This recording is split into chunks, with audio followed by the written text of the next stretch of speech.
ನಮಸ್ಕಾರ ವೀಕ್ಷಕರೇ.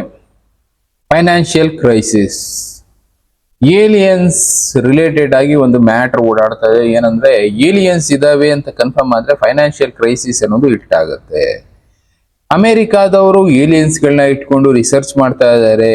ಏಲಿಯನ್ಸ್ ಜೊತೆಗೆ ರೆಪ್ಟೀಲಿಯನ್ಸ್ ಜೊತೆ ಕೂಡ ಕಾಂಟ್ಯಾಕ್ಟ್ ಅಲ್ಲಿ ಇದ್ದಾರೆ ಅಂತ ಕೆಲವಷ್ಟು ಗಾಳಿ ಸುದ್ದಿಗಳು ಹಾರಾಡ್ತಾ ಇತ್ತು. ಈ ಗಾಳಿ ಸುದ್ದಿಗಳ ಇದು ಸತ್ಯನಾ ಸುಳ್ಳ ಅಂತ ಯಾರಿಗೂ ಕೂಡ ಇಲ್ಲಿ ತನಕ ಗೊತ್ತಾಗಿಲ್ಲ. ಆದ್ರೆ UK ಒಂದು ಅನೌನ್ಸ್ಮೆಂಟ್ ಮಾಡಿತ್ತು ಈಗ ಒಂದು 3 months ಬ್ಯಾಕ್. ಈಗಲೂ ಅದರಲ್ಲೇ ಮತ್ತೆ ಅನೌನ್ಸ್ಮೆಂಟ್ ಅನ್ನೋದು ಮಾಡ್ತಾ ಇದೆ. ಏನಂತ, ಫೈನಾನ್ಷಿಯಲ್ ಕ್ರೈಸಿಸ್ ಅನ್ನೋದು ಕೆಲವು ದಿನಗಳಲ್ಲಿ ಇಲ್ಲ ತಿಂಗಳುಗಳಲ್ಲಿ ಬರಬಹುದು. ಅದರಲ್ಲೂ ಏಲಿಯನ್ಸ್ ರಿಲೇಟೆಡ್ ಆಗಿ ಅವ್ರು ಮಾತಾಡ್ತಾ ಇದ್ದಾರೆ. ನಾನು ಅದಕ್ಕೆ ಈಕ್ವಲೆಂಟ್ ಆಗಿರುವಂತ ಆ ಪೇಪರ್ ಆರ್ಟಿಕಲ್ ನ ತೋರಿಸಿ ನೋಡಿ. Bank of England want to have plan for inevitable financial chaos if alien exist is confirmed. ಅಂದ್ರೆ ಏಲಿಯನ್ಸ್ ಗಳು ಇದಾವೆ ಕನ್ಫರ್ಮ್ ಆಯ್ತು ಅಂದ್ರೆ ಫೈನಾನ್ಷಿಯಲ್ chaos ಬರುತ್ತೆ, ಅಂದ್ರೆ ದೊಡ್ಡ ಕ್ರೈಸಿಸ್ ಬರುತ್ತೆ. ಇದು ಅಂತ ಅಲ್ಲ, ಬೇರೆ ಬೇರೆ ಇದರಲ್ಲಿ ಈಗ example the times of India ಇಟ್ಕೊಳ್ಳಿ. ಇದರಲ್ಲೂ ನೋಡಿ, Bank of England must plan for the financial crisis by aliens ಅಂತಾನೆ ಹೇಳ್ತಾರೆ. ಅಂದ್ರೆ ಏಲಿಯನ್ಸ್ ಇದಾವೆ ಅಂತ ಕನ್ಫರ್ಮ್ ಆದ್ರೆ ದೊಡ್ಡ ಫೈನಾನ್ಷಿಯಲ್ ಕ್ರೈಸಿಸ್ UK ನಲ್ಲಿ ಬರುತ್ತೆ. UK ಅಂತ ಅಲ್ಲ, ವರ್ಲ್ಡ್ ವೈಡ್ ಬರುತ್ತೆ ಅಂತ ಹೇಳ್ತಾ ಇದ್ದಾರೆ. ಯಾಕೆ ಅಂದ್ರೆ ಏಲಿಯನ್ಸ್ ಗಳು ಇದ್ರೆ ಅವರು ಯಾವ ರೀತಿ ಬೇಕಾದ್ರೂ ಕಂಟ್ರೋಲ್ ಅನ್ನೋದನ್ನ ಭೂಮಿ ಮೇಲೆ ಮಾಡೋದಕ್ಕೆ ಪ್ಲಾನ್ ಗಳನ್ನ ಮಾಡ್ತಾರೆ. ನೆಟ್ವರ್ಕ್ ಸಿಸ್ಟಮ್ ಅನ್ನೋದು ವೀಕ್ ಆಗ್ಬೋದು, ನೆಟ್ವರ್ಕ್ ಟೋಟಲ್ ಆಗಿ ಶಟ್ ಡೌನ್ ಮಾಡಬಹುದು. ಒಂದು ಲೆಕ್ಕಾಚಾರ ಪ್ರಕಾರ ಏಲಿಯನ್ಸ್ ಸ್ಪೇಸ್ಶಿಪ್ ಗಳ ಜೊತೆ ಇವರು ವ್ಯವಹಾರ ಮಾಡಿದ್ರೆ ಯಾವಾಗ ಬೇಕಾದ್ರೂ ಏಲಿಯನ್ಸ್ ಗಳು ಭೂಮಿಗೆ ಬರ್ಬೋದು, ಹೋಗಬಹುದು. ಪ್ಲಸ್ ಆ ಸ್ಪೇಸ್ಶಿಪ್ ಗಳು ಬಂದಾಗ ನಮ್ಮ ನೆಟ್ವರ್ಕ್ ಸಿಸ್ಟಮ್ ಏನಿದೆ ಟೋಟಲ್ ಆಗಿ ಶಟ್ ಡೌನ್ ಆಗ್ಬೋದು. ಆ network system total shut down ಆದ್ರೆ ನಾವು ಬ್ಯಾಂಕ್ಗಳಲ್ಲಿ ಇರುವಂತ ನಮ್ಮ ಅಮೌಂಟ್ ನ ಯೂಸ್ ಮಾಡೋದಕ್ಕಾಗೋದಿಲ್ಲ. ಪ್ಲಸ್ ಬೇರೆ ಬೇರೆ ಏನಾದ್ರೂ ಬೈ ಮಾಡ್ಬೇಕು ಅಂದ್ರೆ, ತಗೊಳ್ಬೇಕು ಅಂದ್ರೆ ಯಾವ್ದಕ್ಕೂ ಕೂಡ ಜನರ ಹತ್ರ ದುಡ್ಡಿರೋದಿಲ್ಲ. ಆ ರೀತಿ ಜನ ಯೋಚನೆ ಮಾಡೋದಕ್ಕೆ ಶುರು ಮಾಡ್ತಾರೆ. ಬ್ಯಾಂಕ್ಗಳಲ್ಲಿರುವಂತ ಅಮೌಂಟ್ ನೆಲ್ಲ ವಿಡ್ರಾ ಮಾಡೋದಕ್ಕೆ ಶುರು ಮಾಡ್ತಾರೆ. ಆ ರೀತಿ ವಿಡ್ರಾ ಮಾಡೋದಕ್ಕೆ ಹೋದ್ರೆ ಬ್ಯಾಂಕ್ಗಳು ಖಾಲಿ ಆಗುತ್ತೆ. ಖಜಾನೆ ಖಾಲಿ ಆಯ್ತು ಅಂದ್ರೆ ಫೈನಾನ್ಷಿಯಲ್ ಕ್ರೈಸಿಸ್ ಅನ್ನೋದು ಕ್ರಿಯೇಟ್ ಆಗುತ್ತೆ ಅಂತ UK ನವರು ಒಂದು ವಾರ್ನಿಂಗ್ ಕೊಟ್ಟಿದ್ರು. ಎಲ್ಲಾದ್ರಲ್ಲೂ ಅದೇ ಇರೋದು. ಏಲಿಯನ್ಸ್ ಫಾರ್ಮರ್ ಪಾಲಿಸಿ ಎಕ್ಸ್ಪರ್ಟ್ ಇವರು ಅದನ್ನೇ ಹೇಳ್ತಾ ಇರೋದು. Bank of England must plan for financial crisis. ಬ್ಯಾಂಕ್ಗಳು ಪ್ಲಾನ್ ಮಾಡ್ಕೊಳ್ಳಿ, ಫೈನಾನ್ಷಿಯಲ್ ಕ್ರೈಸಿಸ್ ಬಂದ್ರೆ ಯಾವ ರೀತಿ ಫೇಸ್ ಮಾಡಬೇಕು ಅಂತ. ಯಾಕೆ ಅಂದ್ರೆ ನಮ್ಮ ಮೊದಲೇ ಹೇಳಿದಾಗೆ ಏಲಿಯನ್ಸ್ ಇದಾವೆ ಅಂತ ಕನ್ಫರ್ಮ್ ಆಯ್ತು ಅಂದ್ರೆ ಜನ ಭಯ ಬೀಳ್ತಾರೆ.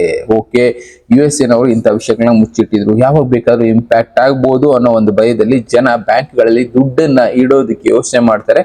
ಅದರ ಬದಲಾಗಿ ಕ್ಯಾಶ್ ರೂಪದಲ್ಲಿ ಇಟ್ಕೊಳ್ಳೋದಕ್ಕೆ ಪ್ಲಾನ್ ಮಾಡ್ತಾರೆ. ಇದರಿಂದ ಬಿಗ್ಗೆಸ್ಟ್ ಫೈನಾನ್ಷಿಯಲ್ ಕ್ರೈಸಿಸ್ ಅನ್ನೋದು ಬರುತ್ತೆ. ಪ್ಲಸ್ ಜನ ಮಾರ್ಕೆಟ್ ಅಲ್ಲಿ ದುಡ್ಡು ಇನ್ವೆಸ್ಟ್ ಮಾಡೋದಕ್ಕೆ ಯೋಚನೆ ಮಾಡ್ತಾರೆ, ಶೇರ್ ಗಳಲ್ಲಿ ಇನ್ವೆಸ್ಟ್ ಮಾಡೋದಕ್ಕೆ ಯೋಚನೆ ಮಾಡ್ತಾರೆ. ಓವರ್ ಆಲ್ ಆಗಿ ಶೇರ್ ಮಾರ್ಕೆಟ್ ಅನ್ನೋದು ಧೂಳಿಪಟ ಆಗುತ್ತೆ. ಯಾವಾಗ ಆಗುತ್ತೆ ಅಂತ ಒಂದು ಪ್ರಶ್ನೆ ಬ್ಯಾಂಕ್ ಅವ್ರಿಗೂ ಹುಟ್ಟಿತ್ತು. ಈ ಪ್ರಶ್ನೆಗಳಿಗೆ ಉತ್ತರ ಅವರು ನೋಡ್ತಾ ಇದ್ದಾರೆ. ಯಾವಾಗ American government related to this information highlight ಮಾಡ್ತಾರೆ ಅಂದ್ರೆ ಇತ್ತೀಚಿನ ದಿನಗಳಲ್ಲಿ ಇಂಥ ವಿಷಯಗಳು ಜಾಸ್ತಿ ಓಡಾಡ್ತಾ ಇದೆ. ರೀಸೆಂಟ್ ಆಗಿ ಒಬ್ಬ ವ್ಯಕ್ತಿ ಇದನ್ನ ಕೂಡ ಹೇಳ್ತಾರೆ, ಕೇಳಿಸ್ಕೊಳ್ಳಿ ಒಂದ್ಸಲ. I had a friend that sent me a text message. I was in a meeting, a weekend meeting, preaching Friday, Saturday, and Sunday morning. And he said, Perry, can you give me a call? I have some information that has come to my attention. Of course, when a friend of yours does that you know quite well, you have no idea what information they're talking about. And I'm not going to go into great detail, but there were a large number of pastors that had been invited to go to a certain state to hear some men in the United States government and others share with them a concern that they had.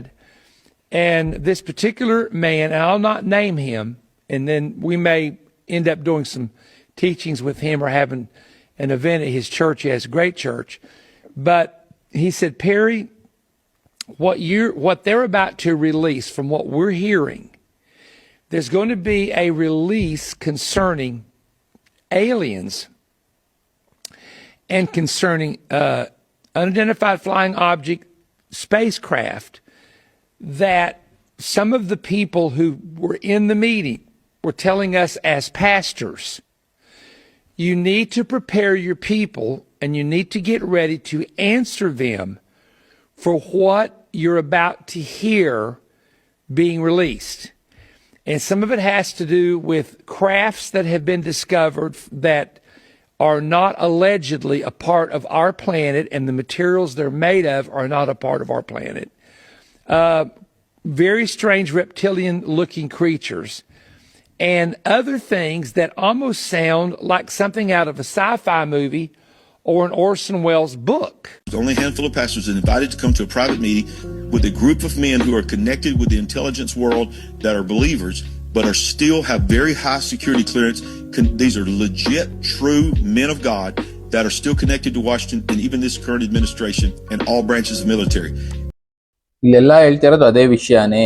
ಏಲಿಯನ್ಸ್ಗಳ ಬಗ್ಗೆ ರಿಸರ್ಚ್ಗಳು ತುಂಬಾ ವರ್ಷಗಳಿಂದ ನಡೀತಾನೆ ಇದೆ. Area 51 ಅನ್ನೋದ್ರ ಬಗ್ಗೆ ಕೇಳೇ ಇರ್ತೀವಿ. Area 51 ಅಲ್ಲಿ ಇಲ್ಲಿ ತನಕ ಏಲಿಯನ್ಸ್ಗಳನ್ನ ಇಟ್ಕೊಂಡು ಸ್ಪೇಸ್ ಶಿಪ್ಗಳು ಬಂದು ಹೋಗ್ತಾ ಇರೋದು ಅದೇ ಕಾರಣಕ್ಕೆ. ಏಲಿಯನ್ಸ್ಗಳು ಭೂಮಿ ಮೇಲೆ ಇರೋದ್ರಿಂದನೇ ಆ ಸ್ಪೇಸ್ ಶಿಪ್ಗಳು ಭೂಮಿನ ವಿಸಿಟ್ ಮಾಡ್ತಾ ಇದೆ. ಜೊತೆಗೆ ಮುಂದೆ ಕೂಡ ಇನ್ನ ಜಾಸ್ತಿ ಆಗ್ಬೋದು. ಅದ್ರ ಜೊತೆಗೆ ಇನ್ನೊಂದು ವಿಷಯಗಳು ಓಡಾಡ್ತಾ ಇರೋದು. ಇಲ್ಲಿ ಒಂದು ಇಮೇಜ್ ತೋರಿಸ್ತಾ ಇದೀನಿ ನೋಡಿ. ಅಂದ್ರೆ ಅನ್ನೋನ್ ಆಬ್ಜೆಕ್ಟ್, ಸುಮಾರು 650 ಅಡಿ ಅಗಲ ಇರುವಂತ ಒಂದು ಅನ್ನೋನ್ ಆಬ್ಜೆಕ್ಟ್ ಸಮುದ್ರದಿಂದ 300 ಅಡಿ ಆಳದಲ್ಲಿ ಮೂವ್ಮೆಂಟ್ ಅನ್ನೋದು ಆಗ್ತಾ ಇದೆ. ಇದು ಎಲ್ಲೆಲ್ಲಿ ಮೂವ್ ಆಗ್ತಾ ಇದೆ, ಅಲ್ಲಿ ನೆಟ್ವರ್ಕಿಂಗ್ ಸಿಸ್ಟಮ್ ಅನ್ನೋದು ವೇರಿಯೇಷನ್ ಆಗ್ತಾ ಇದೆ ಅನ್ನೋ ಕಾರಣಕ್ಕೆ ಅಲ್ಲಿಗೆ ಹೋದಂತ, ಅಂದ್ರೆ ಅದನ್ನ ಐಡೆಂಟಿಫೈ ಮಾಡೋದಕ್ಕೆ ಹೋದಂತ ಸೈಂಟಿಸ್ಟ್ಗಳು ಹೋದಾಗ ಆ ಎಲೆಕ್ಟ್ರಿಕ್ ಬ್ಯಾಟ್ರೀಸ್ ಎಲ್ಲ ಯೂಸ್ ಮಾಡಿರ್ತಾರೆ ಬೆಳಕಿಗೋಸ್ಕರ, ಅಂಥದ್ದೆಲ್ಲ ಆಫ್ ಆಗ್ತಾ ಇದೆ. ಇಂಥದ್ದೆಲ್ಲ ಅಲ್ಲಿ ನಡೀತಾ ಇದೆ.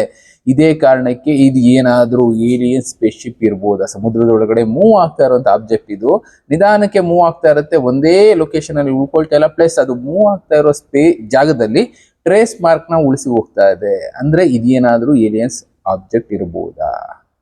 ಹಾಗೇನಾದ್ರೂ ಇದು ಕನ್ಫರ್ಮ್ ಆಯ್ತರೆ ಅಲ್ಲಿ ಮೆನ್ಷನ್ ಮಾಡ್ತಾರೆ ನೋಡಿ, ಇದೆಲ್ಲ ಕಡೆ ಇರುವಂತದ್ದೇ ಹೇಳ್ತಾನೆ ಇದಾರೆ.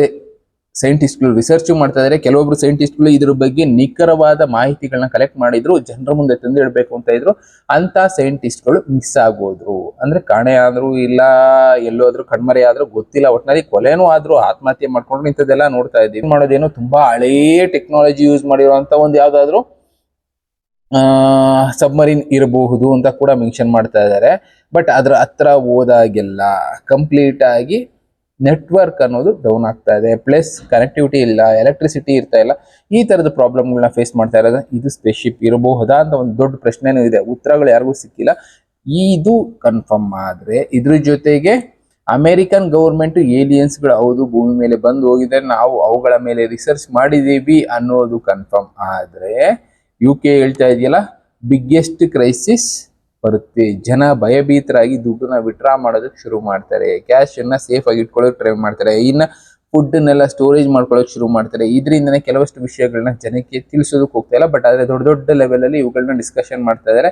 ಆದಷ್ಟು ಬ್ಯಾಂಕ್ಗಳು ಈ ರೀತಿ ಏನಾದ್ರು ಕ್ರೈಸಿಸ್ ಆದ್ರೆ ಫೇಸ್ ಮಾಡೋದಕ್ಕೆ ಸಿದ್ಧ ಆಗಿ. ಜನವರಿನಲ್ಲೇ ಈ ವಿಷಯನ ಅನೌನ್ಸ್ ಮಾಡಿದ್ರು. ಈಗ ಮತ್ತೆ ಅದೇ ವಿಷಯನ ಅಕ್ಕಿ ಜನಕ್ಕೆ ತಿಳಿಸೋ ಕೆಲಸ ಮಾಡ್ತಾ ಇದ್ದಾರೆ. ಅಂದ್ರೆ ಬ್ಯಾಂಕಿಂಗ್ ಅಲ್ಲಿ ಇರುವಂತ ಜನಕ್ಕೆ ತಿಳಿಸೋ ಕೆಲಸ ಮಾಡ್ತಾ ಇದ್ದಾರೆ. ಫೈನಾನ್ಷಿಯಲ್ ಕ್ರೈಸಿಸ್ ಬರ್ಬೋದು, ಬಂದ್ರೆ ಸಿದ್ಧ ಆಗಿರಿ. ನೋಡೋಣ ಈ ತರದ್ ಏನೇನ್ ನಡೆಯುತ್ತೆ. ಇನ್ನ ಎಲ್ಲಾ ವಿಚಿತ್ರ ಘಟನೆಗಳು ನಡೀತಾನೆ ಇದೆ. ಇನ್ನ ಏನೇನ್ ನಡೆಯುತ್ತೋ ಅವುಗಳನ್ನ ನಾವು ನೋಡ್ಬೇಕು. ಕೆಲವೊಂದು ನಾವು ಫೇಸ್ ಮಾಡ್ಬೇಕಾಗುತ್ತೆ. ಫೈನಾನ್ಷಿಯಲ್ ಕ್ರೈಸಿಸ್ ಬರ್ಲಿ, ಇನ್ನೊಂದು ಕ್ರೈಸಿಸ್ ಬರ್ಲಿ, ಫೇಸ್ ಮಾಡೋದಕ್ಕೆ ಸಿದ್ಧ ಆಗಿರ್ಬೇಕು. ಅದು ನಾಳೆ ಬರ್ಬೋದು, ನಾಡಿದ್ದು ಬರ್ಬೋದು, ಇಲ್ಲ ಇನ್ನ ಒಂದು ವರ್ಷ ಬಿಟ್ಟು ಬರ್ಬೋದು. ಯಾಕೆಂದ್ರೆ ಅವರು 4-5 ತಿಂಗಳು ಮುಂಚೆ ಹೇಳಿರೋದು ಇನ್ನ ಬಂದಿಲ್ಲ. ಬರಬಹುದು ಅಂತ ಕಾಯ್ತಾ ಇದ್ದಾರೆ. ಬರಬಹುದು, ಬರ್ದೇನೂ ಇರಬಹುದು. ಬಟ್ ಸಿದ್ಧ ಆಗಿರೋದು ಒಳ್ಳೇದು. ಈ ಥರದ್ದು ಎಷ್ಟೋ ವಿಷಯಗಳಿದೆ ತಿಳಿಸುವಂತ ತಿಳಿಸ್ತೀನಿ. Thank you. ಮತ್ತೆ ಸಿಗ್ತೀನಿ. Good bye.